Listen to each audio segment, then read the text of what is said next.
Bonjour, je suis heureuse de vous retrouver dans cette série de présentations sur les célébrations du 70e anniversaire de l'Église pour savourer ensemble les exploits, l'éclat et la gloire de notre Seigneur. La dernière fois, nous avons vu les sacrifices de nos devanciers qui ont implanté à Montréal notre première Église, l'Église de Pentecôte centrale, et qui ont assuré la construction du bâtiment actuel en 1948. Aujourd'hui, nous allons entendre des témoignages de moments de réveil qui ont influencé la croissance spirituelle de notre Église, racontés par des frères et des sœurs qui en ont été témoins et qui sont encore parmi nous aujourd'hui.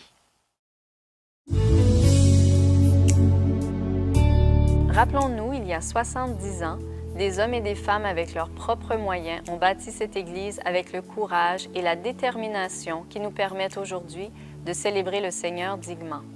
Ils étaient habités ni par l'orgueil ou l'ambition, mais par une foi humble et remplie d'amour pour Christ, mettant toute leur confiance en ce Dieu qui pourvoit. On était dans un moment justement de mouvement de l'esprit. C'est extraordinaire quand Dieu agit, là.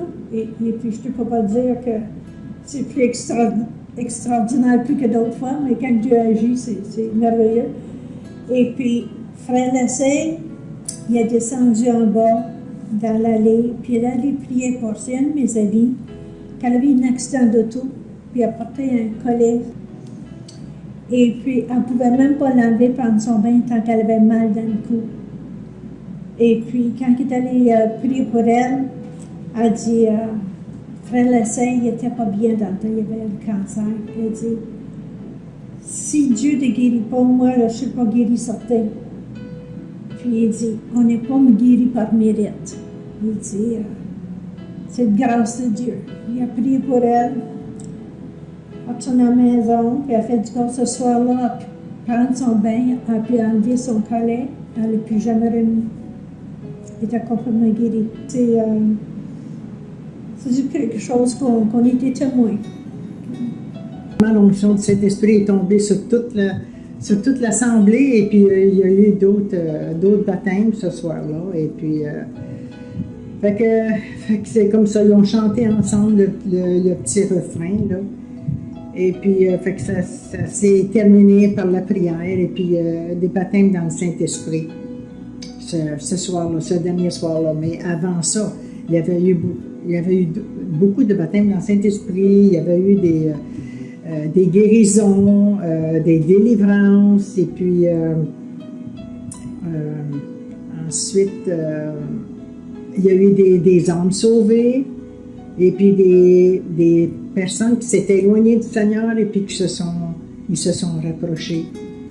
Fait que c'était une belle histoire que moi-même j'ai pu participer à ça, là, puis c'était merveilleux.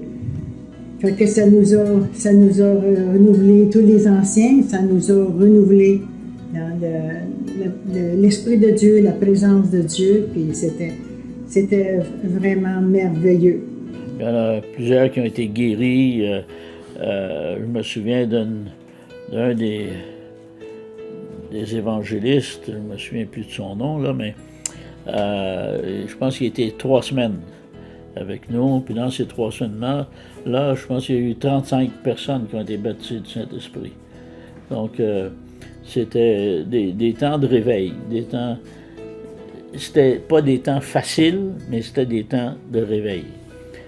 On dit que les gens ne mettaient pas de limite, parce que les réunions duraient longtemps.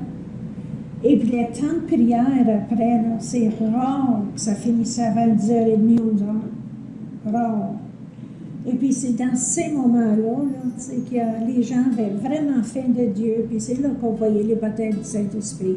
C'était pas pendant le message ou pendant la réunion, c'est vraiment après l'appel, ceux qui avaient faim de Dieu. Ils ne mettaient pas à dire, Seigneur, je te donne 5 minutes. Ils restaient, puis il y avait des intercesseurs avec eux autres aussi. Je me souviens de Sœur Marie-Paul Gagnon et sa sœur Rita Gagné. Et c'est sûr, Pasteur Gagnon aussi, là, tu sais. Puis c'était des intercesseurs avec ceux qui cherchaient Dieu, qui les encourageaient. Puis il y avait toujours des baptêmes du Saint-Esprit. L'Évangile fait son chemin, et puis les âmes sont attirées au Seigneur, et puis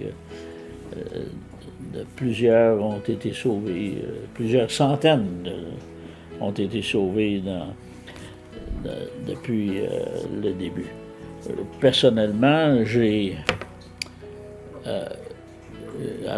d'après les livres du centre évangélique, on a mis en terre environ 150 personnes qui avaient accepté le Seigneur, mais il y avait toujours du monde pour remplacer ces gens-là qui partaient.